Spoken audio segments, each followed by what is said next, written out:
We live. Are we live? All right, CABC family, how are we doing?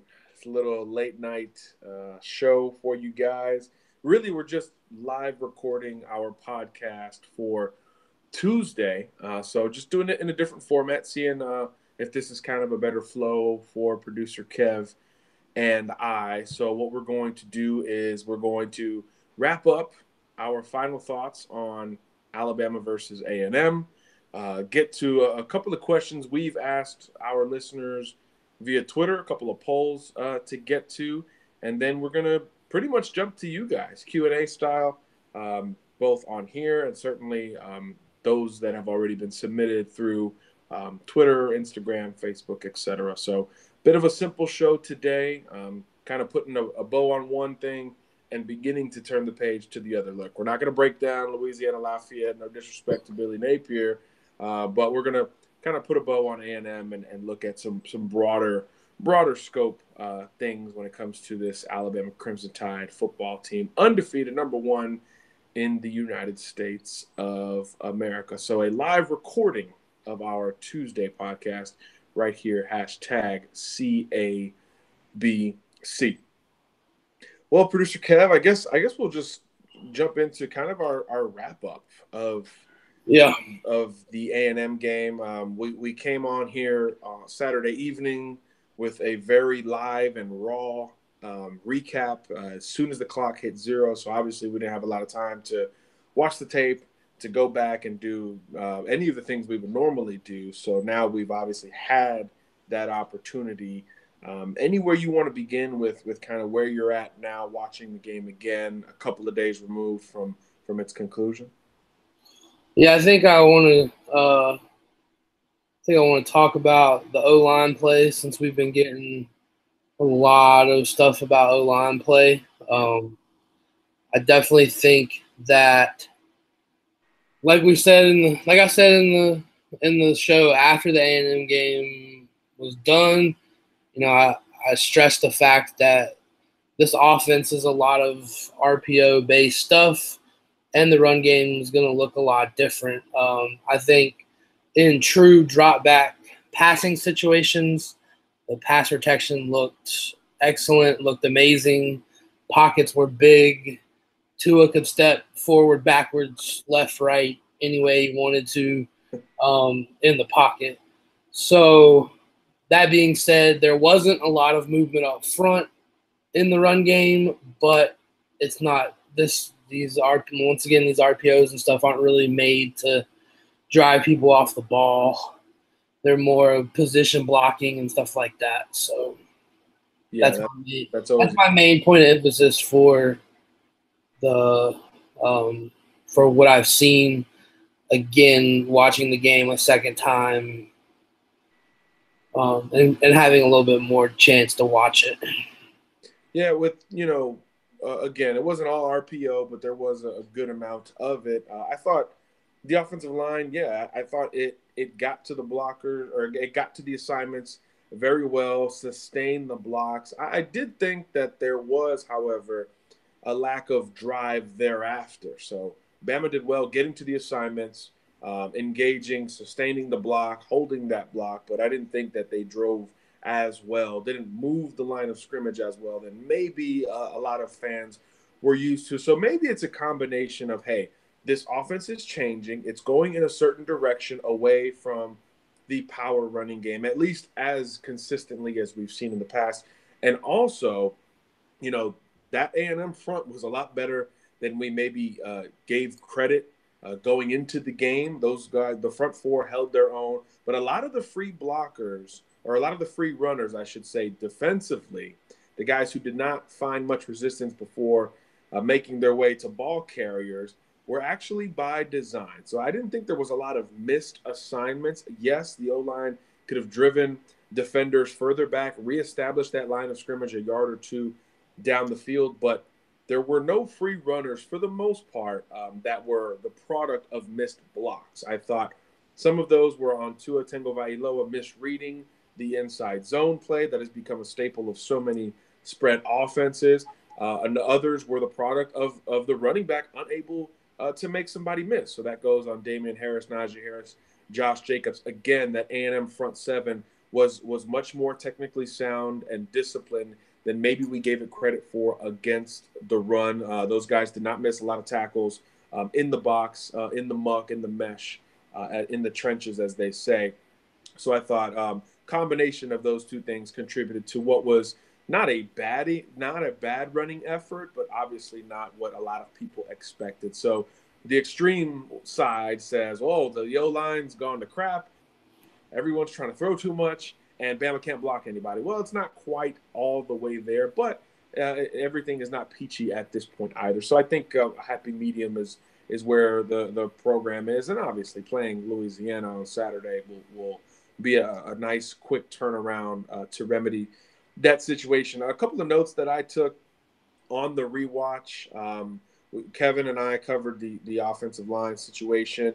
We mentioned Tua. A couple of misreads there with the running game. I thought he could have pulled the ball a couple of times. He left his runners in a bad spot a couple of other times. And then passing-wise, pretty darn good game. I did think that he panicked a little bit on the run in this game. Missed a couple of wide-open guys. But for the most part, as Kevin said, clean pocket with that offensive line. Great pass protection. The running backs did a good job in pass protection as well. Probably the best element of the offense on Saturday. Now, going to the defensive side of the ball, I think we got a little more clarity on some of the bigger plays that A&M was able to execute. The big Kellen Mond run, Mac Wilson got chopped down by Trevion Williams with relative ease, and once Mond made a couple of big D linemen miss, it was literally off to the races, and that sort of swung momentum early on. On the first drive defensively, the interception Mac had, that was actually in zone coverage. I didn't catch that on the live watch, but it was in zone coverage. Quinnen Williams had great pressure on the interior, forced really a dumb throw from Kellen Mond, to be honest. Mac Wilson was in a very basic underneath zone drop and was able to make a great catch and great play on the football. He did the same in his spying role on Kellen Mond later in the game. So I thought Mac was not great against the run, a little bit better against the pass, particularly when the football was in play. That's Mac's game, right? He's a flash player. He's a turnover guy. And I thought when the football was at stake in any capacity, he was kind of at his best. Although we did see Tosh Luploy flip that responsibility towards Dylan Moses in the second half, more man coverage, more responsibility in the pass coverage game. And he was better on the rewatch as well, particularly in coverage. And I think that is probably the best thing coming out of the game in that front seven, other than the fact that Dylan Moses is healthy. And I think you saw a partial agreement from Alabama's coaching staff, considering he was named one of the defensive players of the game for Alabama. I think going forward, you might see more trust and flexibility with Moses as a cover guy, with more pass rushing or spying responsibility from Mac Wilson. Although I still think each has room to grow with the other. I thought the secondary was rock solid. Patrick Surtain blossoming right before our eyes. And that interior D-line continues to shine. Raekwon Davis was not as bad as people are making it out to seem. Quinnen Williams was just as good as he has been every single game. And how about Isaiah Buggs, defensive lineman of the week, 3.5 sacks. I don't know if he had 3.5 sacks all of last year, but good to see that there. So those were kind of my final thoughts. Kev, you got anything else from Bama A&M? No, I think we hit pretty much everything on the head.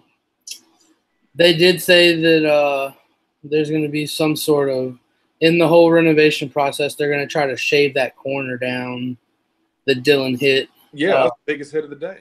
Yeah. So they said that there's plans to shave that corner down, which is a good thing, because I don't know why it would be that close to the field anyway. So yeah, that was really unfortunate. It could have been a lot worse. It looked a lot worse than that could have been was very, very bad.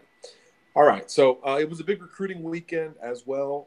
So we're going to have that covered much later, unless somebody has live questions for that. But for the short term.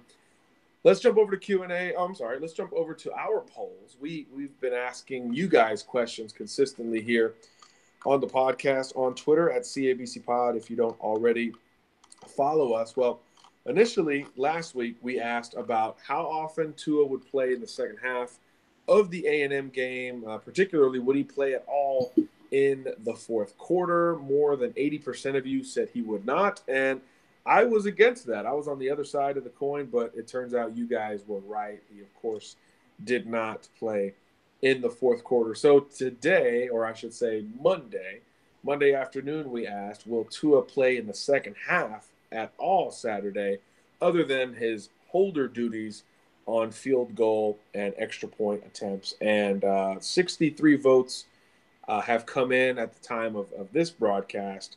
70% say no, 6% say yes, 24% say he'll be pulled before halftime. So Bama fans never shy and still expecting a dominant performance. Kev, where are you sitting on that side of the coin?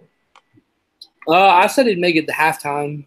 I don't see him playing very much in the second half, especially if it's anywhere close to that 49.5 point spread that Vegas has it at right now. I mean, 49.5 points.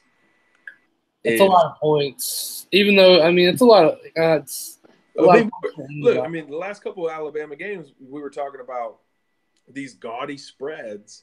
So Alabama does cover it against Ole Miss, but somehow they don't hit the over. And then against A&M, Alabama just misses covering with that late touchdown run by Kellen Mond, where both Dylan Moses and Deontay Thompson missed open field tackles, and they were able to cover the spread on that play. And now all of a sudden Vegas goes 49 plus. 49.5. I mean, how could anybody take that? Look, Bama, I mean, I'm going to pull it up right now, actually, because I'm curious. Alabama has not scored many points in the second half this season. So I don't know. I just don't know how anybody could feel comfortable taking that type of spread. I mean, it's quite ridiculous, to be honest with you. So in the Louisville game, Alabama scored 23 points, which is probably the season high. Arkansas State, Alabama scored 17 points. Against Mississippi, Alabama scored 13 points. And against Texas A&M, Alabama scored 14 points. So Bama's been in the teens all but once this year in the second half. Bama has taken the foot off of the gas in these situations. So there's no reason to believe that Saban, facing another assistant, and this will be Billy Napier's first time as a visitor at Bryant-Denny as a head coach anyway, you don't think that he would run the score up or have the pedal to the metal against the former Alabama wide receivers coach. So that spread is just insane. But if you do believe Bama can get there, then to me you're saying Bama's going to score in the 40s in the first half alone, which is it might be likely, but that just still feels like a ton given just the nature of football and the nature and the knowledge that Billy Napier has of this program. So I would stay away from that line. Kev, do we know the over under for this game? The over under? I don't know it off the top of my head, but I'll find it out real quick while we're talking. It's got to be. I mean, if the spread is 49, if the spread's 49.5, it's got to be 60, 70. It's got to be pretty high up there. And we're not gambling, man. This is for entertainment purposes only, of course. But quite the number early on in the line for Alabama hosting Louisiana Lafayette. A good group of visitors coming in for that game. May be surprising to some, but that is the case at this point. Before we move over to Q&A, I just want to make sure that broadcast is going well here. We'll check out some of the comments. Kevin's face, you guys can't see it, but Kevin's face is telling me that there is potentially a strong number about to be the The over is 65.5. 65.5. So Vegas is saying that Bama's going to win this game by 50 points. The predicted score is 55-9. 55-9. So 3 field goals for. I mean, Billy Napier can't even get in the box. I mean, man, that's tough. That's tough on the former Alabama assistant. But we'll see. We'll see. There's obviously talent in Louisiana, and they've been able to stockpile some of it. And then they've hung with a couple of guys this year. I don't have their schedule pulled up, but they're not terrible. Maybe not the worst team that Bama is going to face this year. So something to keep in mind, and I'm sure we'll talk a little bit more about that as we get closer to kickoff. Producer Kev, anything else before we jump to Q&A? No, I'm good. All right, if you're good, we're good. I guess we'll start with our guy, Carl Lenzner, at CA Lenzner1. We didn't get to this one before, and he asked us between the Alabama roster and the Georgia roster one time, what would we take? We went with Alabama's roster almost all the way until you got to the kicker, of course. Then everybody would take Rodrigo Blankenship. And now Carl's trying to take it a step further. John, if you had a choice between the Alabama roster as is and the Clemson roster as is, who would you choose and why? Man. I mean, once again, where are you going to go? You're going to start at quarterback, which I don't know. Are we talking one game right now, or are we talking for the next few years? Because Trevor Lawrence is now the starter at Clemson, and he's got a lot more eligibility than one Tua Tagovailoa. So that would probably lean me towards Trevor. And I know there's some oohs and ahs going, but I'd rather have the guy for the extra year if the talent level is the same, and we think it's pretty close. I've long been on record that Trevor Lawrence is the best quarterback I've ever scouted, and that includes Tua. So I would probably lean there, although, of course, Tua is much more proven at the collegiate level. Running back, it's absolutely Alabama. Offensive line, also Alabama. Wide receiver is a good conversation. I think these groups are very different. T. Higgins, Justin Ross, big, strong, classic 6'4" outside wide receivers. At Alabama, you're getting a whole lot of shiftiness and speed with Smitty, Jerry Jeudy, Henry Ruggs, Jalen Waddle. You're getting a lot more big playability after the catch than those Clemson guys. Although Clemson has some smaller explosive players as well with Amari Rodgers. And, of course, we all know Hunter Renfro's in year 96 at Clemson just getting another doctorate. He's just, getting his doctorate at this point. So I think the receiver group is a good question, a good debate. I think the Clemson group is more well-balanced than Alabama's, but that big playability and the speed of Alabama's, I think, is a little too tantalizing to pass up. So offensively, basically every spot going towards Alabama with some questions at quarterback and wide receiver. And then defensively, Carl, comparing the two rosters, D-line is tough. Man, how do you go against that Clemson group, though? They have everything. I think what Clemson's group has that Alabama's doesn't quite have is the edge. They've got pass rushers who can get to the quarterback with speed and power on the outside. I think Alabama has to manufacture it just a little bit more, especially, Carl says as is. So that means Terrell Lewis is injured. That means that Chris, I'm forgetting his name now, is out for the year still. The linebacker, Chris Allen. So, that's a tough one to swallow there. But if you're saying as is, I would take the Clemson front four. Linebackers, close, probably lean Alabama because of the upside of Moses and Mack. And then secondary, no doubt, taking Alabama. I think Clemson's secondary is a bit overrated. I think that's the group that has yet to really be tested. And the other team that wears orange they're going to play Saturday is going to test that. Syracuse is going to spin it. They're going to go up tempo. I don't think they're going to win, especially considering they upset Clemson last year. But Syracuse will test that Clemson secondary a little bit, and I think that they have room to grow. So it would still be much more Alabama than Clemson, Carl, but there are certain positions there where there is a legitimate conversation, or you actually lean orange and white. So interesting question. Those are always fun for us. More from Carl. Good morning, John. What does Michigan have on Alabama? First, it was Rashawn Gary, then Aubrey Solomon, and now Daxton Hill. What gives? Carl, this is recruiting. Michigan fans could ask that same question. What does Alabama have that Michigan doesn't? First, it was Najee Harris. Then first it was Deshaun Hand, right? That was the first one that Michigan fans went ape crap over.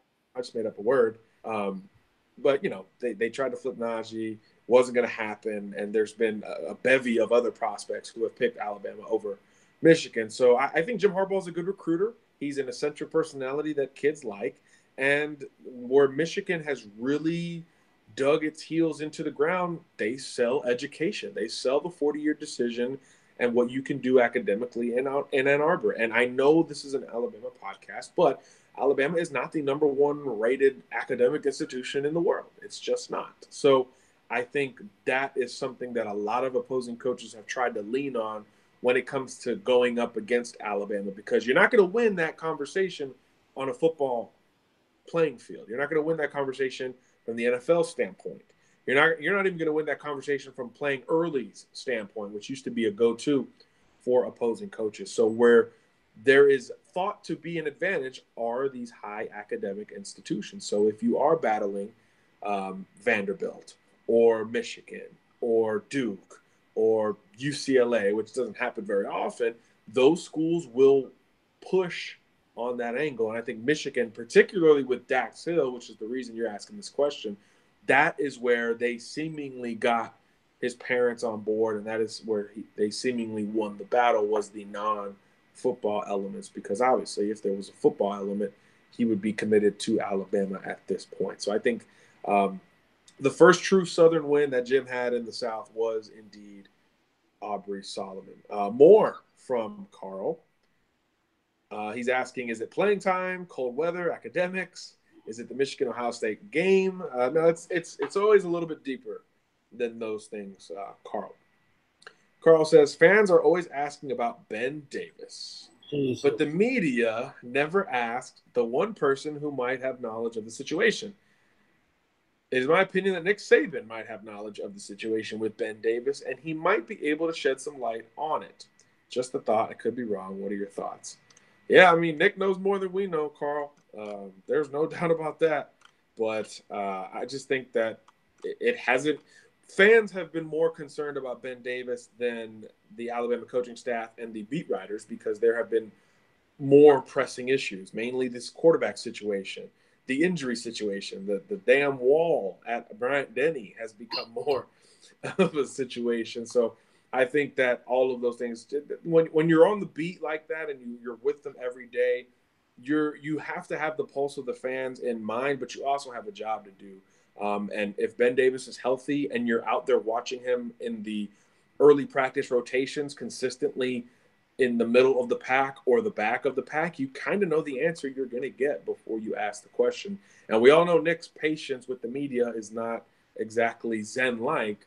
So I think most of the reporters on that beat sort of choose their questions wisely.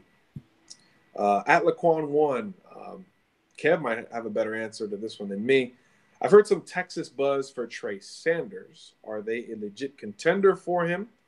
Or is it just a post-visit high after he was there for the USC game? Kev, social media, what do we know about Trey Sanders and that Texas visit? It is his first official visit, and he took it. That's all I know. Yeah, he took his first official to Texas, and social media was kind of a buzz going on, especially with the different recruits, their social medias. There was a picture circulating of him and Bruce McCoy from Modern Day, and they were both in full gear. They were taking pictures together, and then there were some comments left on the picture saying, this might be the last time we're not teammates, with the little like shush emoji and watch out for those emojis. And then Trey Sanders sent back a bunch of shush emojis. So is Texas a legit contender? It seems that it might be. There's definitely some buzz going on around Texas right now as far as Trey Sanders. So yeah, social media. I usually try to find these guys on social media because what they post on social media can tell a lot, especially when they don't think people are really searching that hard for it. Yeah, absolutely. Yeah, I think Texas has one advantage where I think there's a close friend. I think there's a love interest or something that There's a goes. close friend of Trey's who we believe goes to Texas. So that or is planning to go to Texas, one or the other. So that could obviously factor in, right? These are young guys that we're talking about. So you know, you never know how important that is, but it's not always the be all end all. I think when it comes to significant others, family members, all of that stuff, it could be a bit overblown, but it is worth noting with whatever buzz is coming out of his Texas visit. But look, until he sets another visit and begins to take them, they should feel confident. They're playing well. They've got buzz. They're running an offense that he could fit any offense, but they're running an offense that he likes.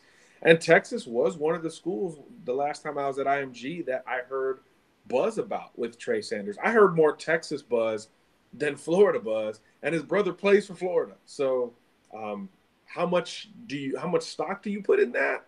I'm not incredibly sure, but you know that's something. We'll leave it there. I do believe Alabama's still in great shape, and I do believe he'll end up taking a visit or two to Tuscaloosa.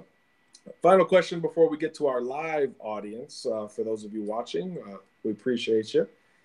El Oso Negro, a.k.a. Smitty on Instagram, says, John, 4 games in, I think our secondary is the strongest group on the defense despite having the most question marks coming into the season. Your thoughts? Strongest group through 4 games. Quarterback and receivers looking pretty good. I think the D line. Say strongest group on defense or strongest group overall? He said on defense. I can't read. He said on defense. Well, I think the D line's been really good. I think the pass rush looked better against A&M. The interior guys were getting sacks. The edge players were doing enough. I still think you can manufacture a little bit more pressure there. I expected more of an aggressive approach from Tosh Lupoy. But the secondary's been great. Those safeties are excellent in run support, physical guys, willing to come downhill, enough range with both Thompson and McKinney to play the passing game very well. The corners have all been good. Nobody has been a true liability despite the kind of shift that has happened between Savion Smith and Patrick Surtain, who got his first start against A&M. Savion's still playing in the nickel and dime packages, which we all know is basically a starting position nowadays. Trevon Diggs has been probably the most consistent guy. He had a ugly pass interference against A&M, but everything else in coverage has looked really good from Trevon Diggs. Long, athletic, impactful. So I think they've been steady. There's no true weakness. Shaheem Carter's been a good glue guy as well, and other guys who have been able to come into that rotation have not dropped the ball per se. So I think you're right. Defensively, in terms of depth, in terms of surprise level, it is that secondary. Those guys have been excellent, especially against the pass. I think against the run, we could see a little bit more improvement from the corners, a little bit more aggression, other than Savion Smith. But that's something that I think will become more of a need later in the season against Mississippi State, against LSU, against Auburn, against Georgia. I mean, you talk about run defense. Look at the end of this schedule: LSU, Auburn, Mississippi State, Georgia, and then the playoff if Bama wins. I mean, Bama's run defense will be tested at the end of the season much more than it's being tested now. And those secondary guys, not just the safeties, will also have to contribute. More from Smitty here to wrap us up on this version of Q&A. Did we make a good enough impression on Thibodeau, or Thibs, to convince him to someday commit to Bama. We need him to shore up that DN position, quote, yesterday. I see where your head's at there, Smitty. Look, I don't know. Thibodeau does his own thing. He's a different cat. I thought the pairing of him and Mack Wilson was so interesting. Those guys were both so nationally known as recruits, guys who enjoy new technology, let's say, guys who enjoy an audience. So I thought that pairing made a lot of sense, because when you think about it, think of the California guys on the roster, because naturally you would say, oh, let's pair him with a Cali guy, a West Coast guy who's like him. Najee Harris, No. Jonah Williams, No. So I thought the pairing was very key by Alabama. And look, Mack's a front seven guy. He's calling the defense right now. He made the transition from high school priority recruit to playing a little bit early on and playing much more each and every year. So he can tell about the progression, and he has some pass rushing ability as well. So he can obviously educate Kayvon about the defense and those type of things. But socially, perfect fit for Kayvon between he and Mack. And heck, Kayvon wants to get into the entertainment business. Like, he's already said that. So Mack Wilson probably wants to do the same. So I think that could be a great pairing. And if he ends up picking Alabama, I expect Mack Wilson to fully take credit for landing a 5-star, just like we used to see his buddy Reuben Foster do back in the day. So we'll see. Thibodeau obviously getting on campus 3 times in 6 months from California. That tells you all you need to know, in my opinion. We know FSU's a threat. We'll see how. 2 of those on his own dime.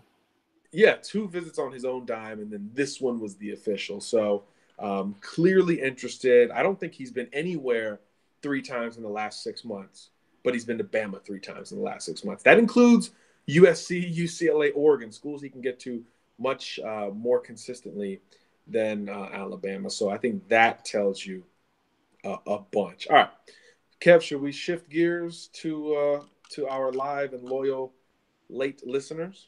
Yeah. Oh, and one more thing from the another one of those like stories that you get to hear coming out of the out of his official. You know, he said that Saban signed the picture of his great grandpa that's so cool. That grew up in Birmingham, right? Born and raised in Birmingham, and was a huge Alabama fan. So, I mean, it's just one of those stories that it's a cool thing to hear, not only from the Saban point, from the kid's point too. I mean, it's got to be a big thing for him. Yeah, I wonder if he's the first recruit on an official visit to ask Nick for his autograph. Like, hey, I need this signed, and then of course, once he tells the story, Nick has to sign it, right? Oh yeah, I mean, you can't pull a Bill Belichick and just walk out on the field and like just ignore those little kids. Like, sorry, little kids, I got a game to win. Hey, but you can't pull one of those in that scenario. So let's hope those weren't like Make-A-Wish kids or anything like that.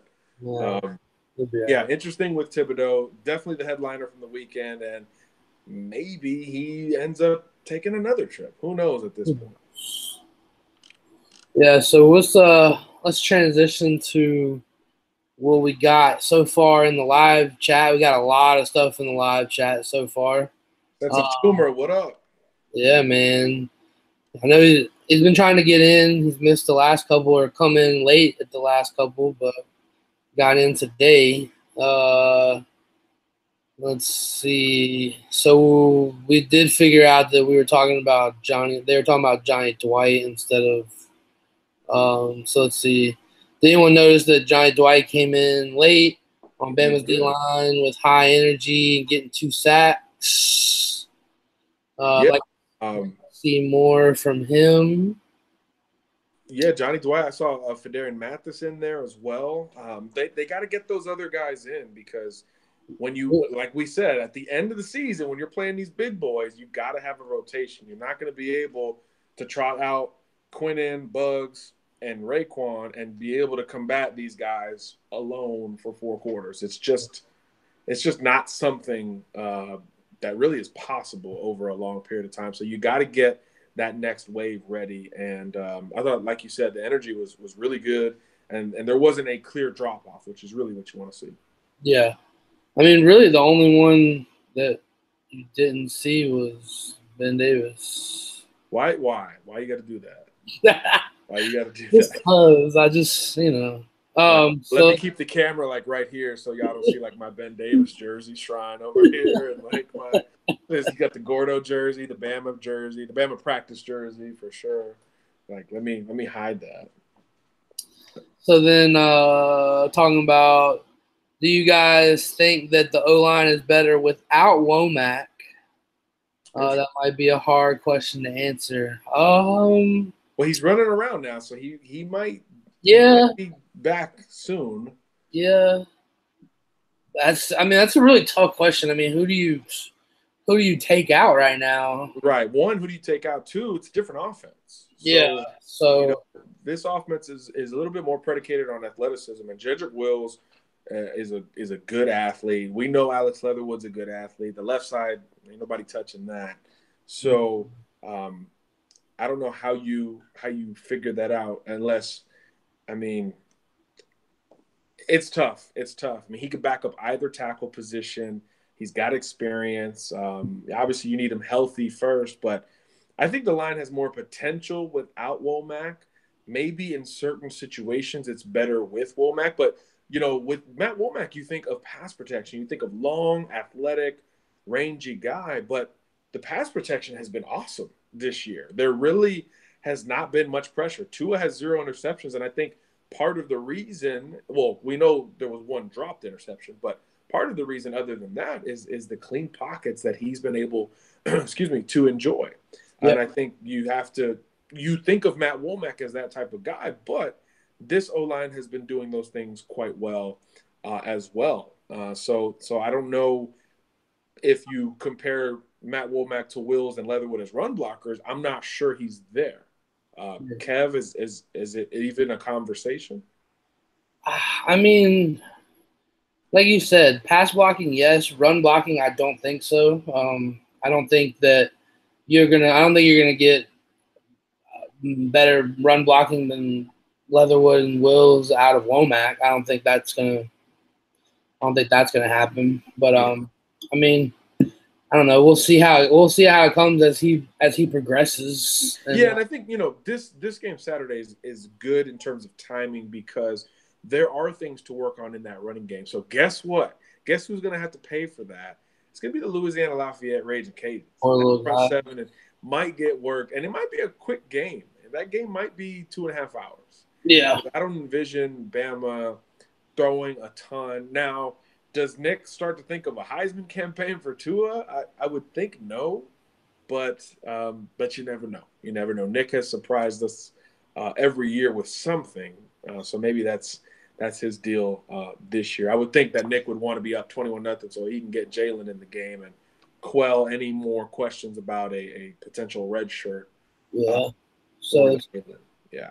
Scrolling down a little bit more, you got any news on Terrell Lewis? I saw him on the assisted treadmill where it doesn't let you walk with all your body weight. It kind of fluctuates and it helps with that. So I saw him walking on that. So I mean that's a good sign, definitely. Yeah, I mean it's even with the technology. I mean ACL is just an animal. It's still we hear these stories of Adrian Peterson and all that, and we think, oh, everybody can come back in 5 or 6 months, and that's a lot. That is a lot. It's not impossible, and technology is there. I mean, like Kev said, I mean this dude is pretty much running with a certain percentage of his 260-pound frame. So it's amazing. That's another gravity altered G, but guy, man, it takes a little bit longer for those longer, taller, bigger prospects or players to come back from things like that.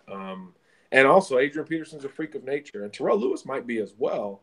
But this is not what he dealt with last year. He had that elbow issue last year, able to come back for the playoff, and he was a monster contributor.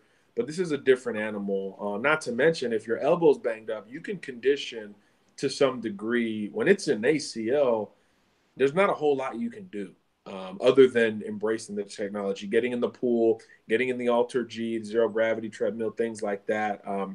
But even then, how conditioned are you for football? So I wonder how much that could eventually be a factor as well. I never dealt with an ACL, but it is a true grind, and to some stretch of it, you kind of have to learn how to walk again and run again and all those things.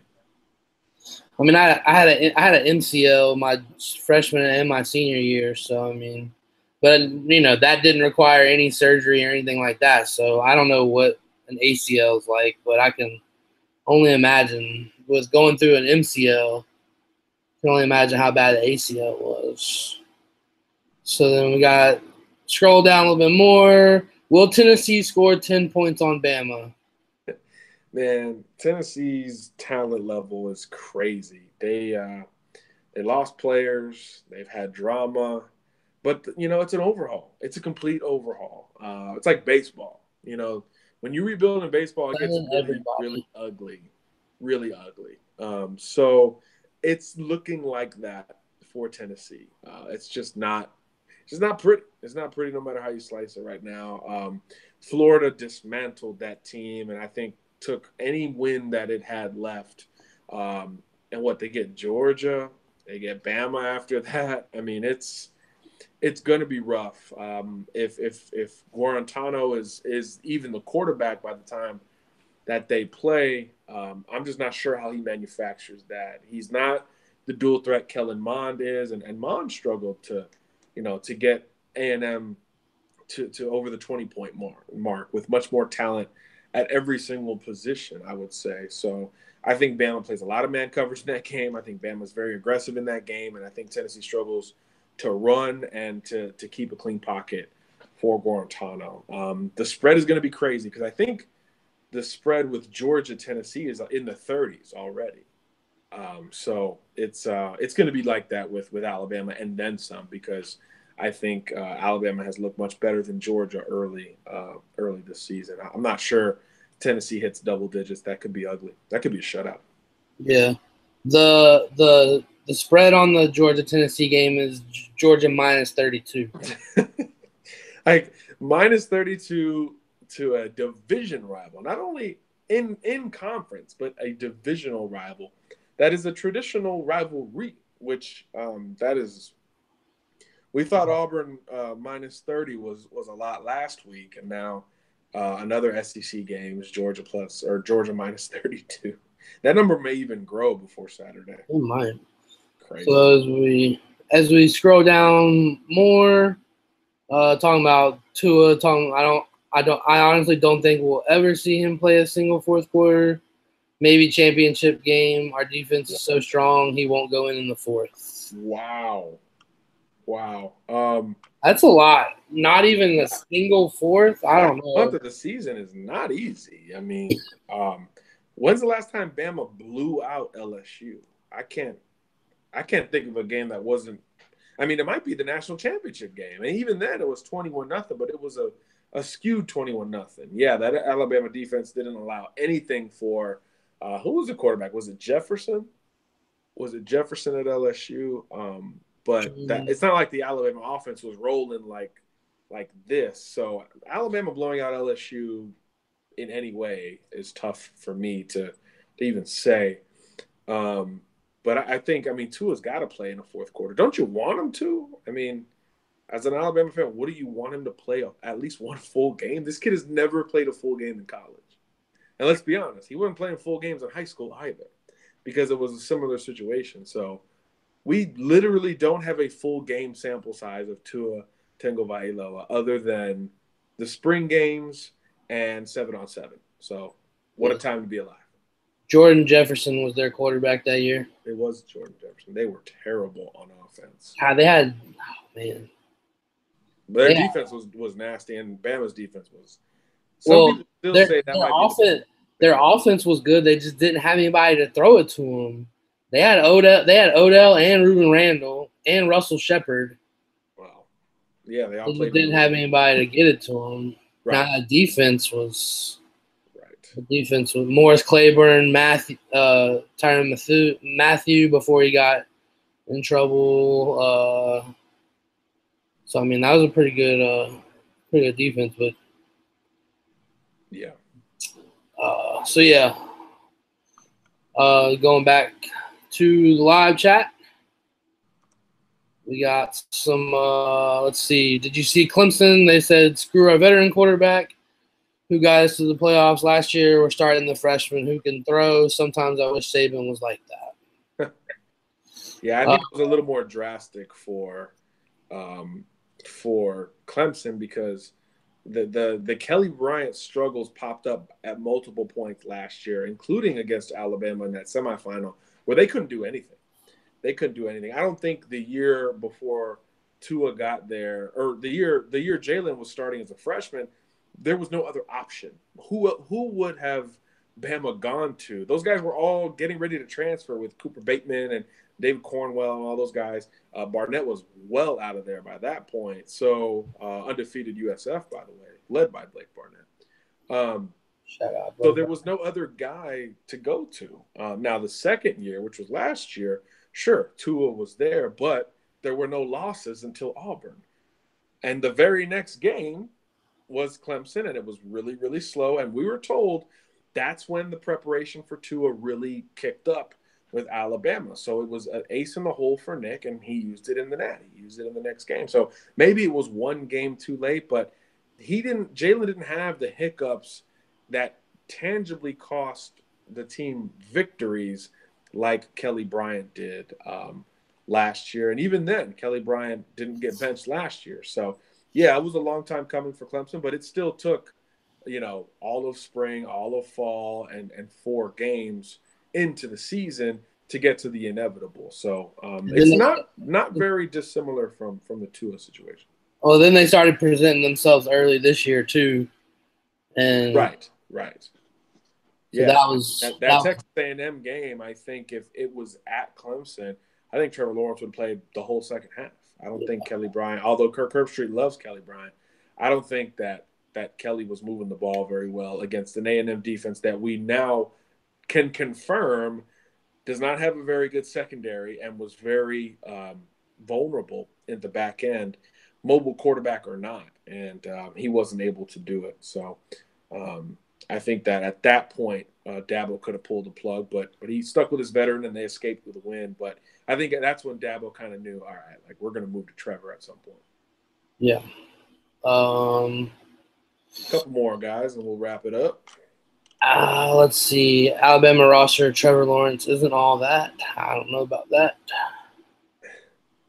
We'll see. Looking at the roster, I feel like next year's team could be even better. Lots to replace on both lines, but almost everyone else will be back except Damian. It's a scary thought for the rest of college football. Yeah. True. I mean, Tua will be back. We know that. Tua will be back.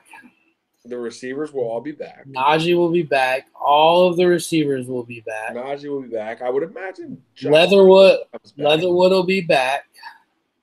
Jonah probably not. And Wills are back. Yep. Pierce Baker gone. Lester's gone. Lester's gone. Mm-hmm. So you got you're losing the left side, and you need a new center. So yeah, that could be something. But that could be. And then defensively, I mean, the defensive backfield be back.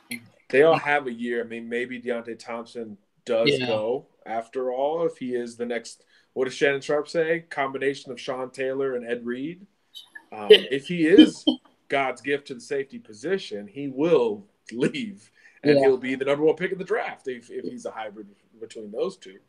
Other than that, I mean, I thought there was a chance Savion Smith going into the season that if he had a great year, he could leave. But depending on his playing time, I don't know if he'll have enough tape to do so. So that will be a 50-50. But either way, the secondary will be strong with a ton of returning experience. And you may get both linebackers back as well. You may. Why are you laughing? Because we've had that conversation many a times with that we felt like Mac would be a kid that would declare early, even if he can. He'll be eligible to, but I mean, even if he had a so-so year, we was like, does Mac still declare? But think of these first-round linebackers: either an athletic freak, a pass rusher, or a guy who's going to be the captain of your defense for 10 years, like Roquan Smith and Reuben Foster types. I mean, Mac doesn't qualify in any of those three realms at this point. And when I'm talking about athletic freak, I'm talking about like Von Miller. I'm talking about, Luke Kuechly, guys who can do everything. We don't know if Mac is there yet. He might, but right now we're not sure. So that'll be interesting to see. But if you do get both of those guys back with the progression of Ale Cajo and the rest of the guys at that inside linebacker spot, linebacker could become strength, which would be a far cry from where we're at right now. Yeah. So we got this year Bama will Hulk smash everyone. Next year Bama is gonna Thanos everyone. Oh, man. Twin Truckers bringing the Marvel to the show. Yeah, appreciate that. Not going to discourage that. I mean, yeah, one snap and everything's done. It's only half though. So yeah, but you only got to win 15 games. So what happens to the other half? I don't know. That's a little complicated, but all right. So it could be very easy. I agree that the offense should be better next year than this year, in theory. So that alone is disgusting. Just putrid. It should make people who aren't Bama fans or SEC fans stop watching college football. Yeah. Is Surtain already our best corner? Anoma is starting to get more reps, and I feel like he might be the best freshman by the end of the year. Best freshman category will be a fun race between Surtain, Anoma, Jalen Waddle. Skylar DeLong didn't have his best day Saturday, but he'll bounce back, we would think. Best freshman is going to be a fun race. I don't know if Surtain's already the best corner. Look, he is the best corner coming out of high school in terms of polish, size that I've ever seen. So in that regard, yes, coming out of high school, way more advanced than Trevon Diggs or Savion Smith or anybody else on this Alabama roster. But is he already the best corner? I think he still has a lot of room to get better. His physicality could improve. I think he looks a tiny bit tentative, and maybe I'm overstepping just how patient he is and how comfortable he is in his technique. But he does look a tiny bit tentative before the football is released. So early in the routes, things like that, I'd like to see him progress as a rerouter, as a jammer, if you will. Just things like that. He's got room to grow, which is scary because he's already in that conversation 4 games into his post-high school career. That's how good he is. That's how good he was coming out of high school. And again, that was a very easy evaluation for us. Yeah. So getting down towards the end of what's in the live chat, talking about Anoma, is Tim Williams on steroids? Pretty much. Yeah, Anoma has put on some weight. He looks really good. Freakish. We could see a 4-peat. Who knows? Maybe. It's a lot. Yeah, let's see if Bama can get to 2. Let's see if they can get to number 2 back to back, and then we'll see, because it's not going to be, at some point Bama will struggle this year with somebody. I don't know who. It could be Auburn, it could be LSU, it could be Mississippi State, it could be Georgia, it could be School X that they're going to face in the playoff. I mean, Bama-Ohio State is looking like it would be an awesome game the more we get into the season. And obviously Clemson is looming as well.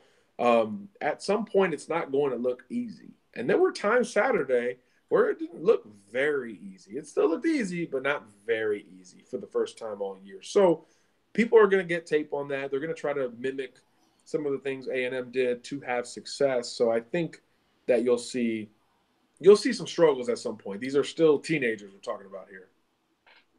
Yeah, definitely. Not every team can make it through every game without a challenge. But there'll definitely be one somewhere for them. So let's see.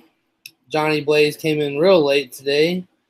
Who is Alabama's biggest surprise player? Who's your surprise so far this year, John?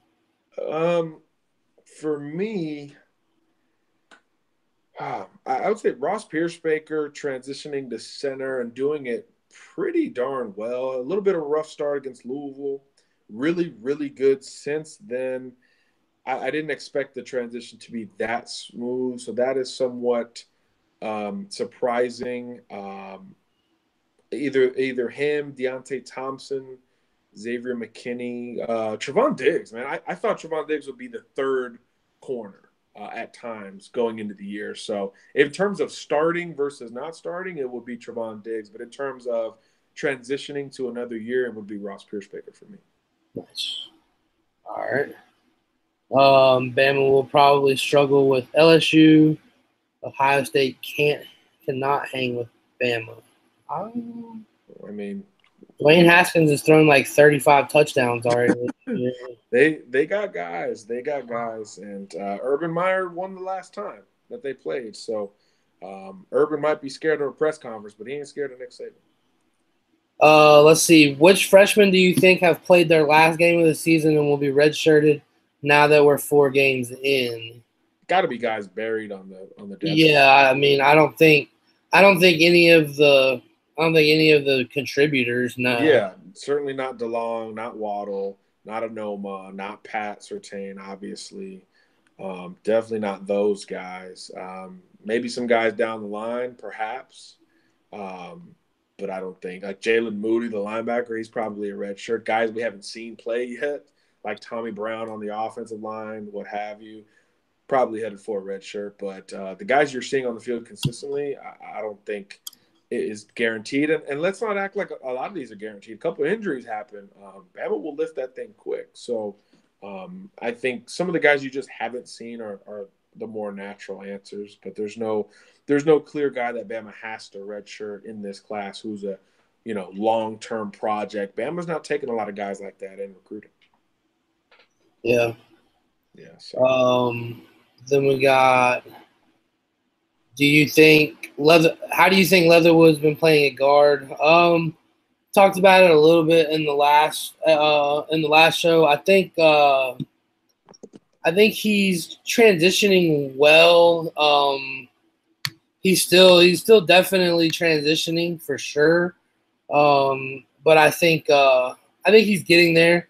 His pass blocking still is going to improve a little bit, but I do think that he is still transitioning. I do think that he will eventually transition back to tackle once, some of these guys leave. I think he is probably a good candidate for Jonah's replacement at left tackle once Jonah leaves.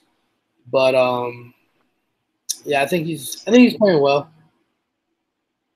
Yeah, I'm still here. I'm trying to figure out how to get back in. Oh no, you're good. There you go. There we go. So yeah.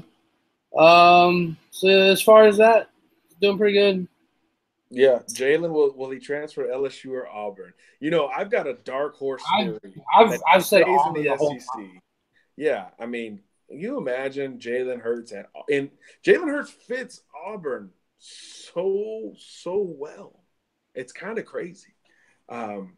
LSU is going to lose Joe Burrow, I think, after this year. Hey, Jimbo Fisher might knock on that door one day too. Yeah. Could you imagine him transferring within the SEC West? I mean, that would be quite the story. The cynic in me kind of wants to see it happen. And I honestly, I've said it before. Get like the real Jalen versus Tua. Yeah, like I think that he stays in the SEC. I mean, I think. Yeah. I'd like to say he does at least. That's story for another day, but that's something, Johnny, that that, and Jackie and everyone else on here, that producer Kevin and I have discussed many a times. Yeah.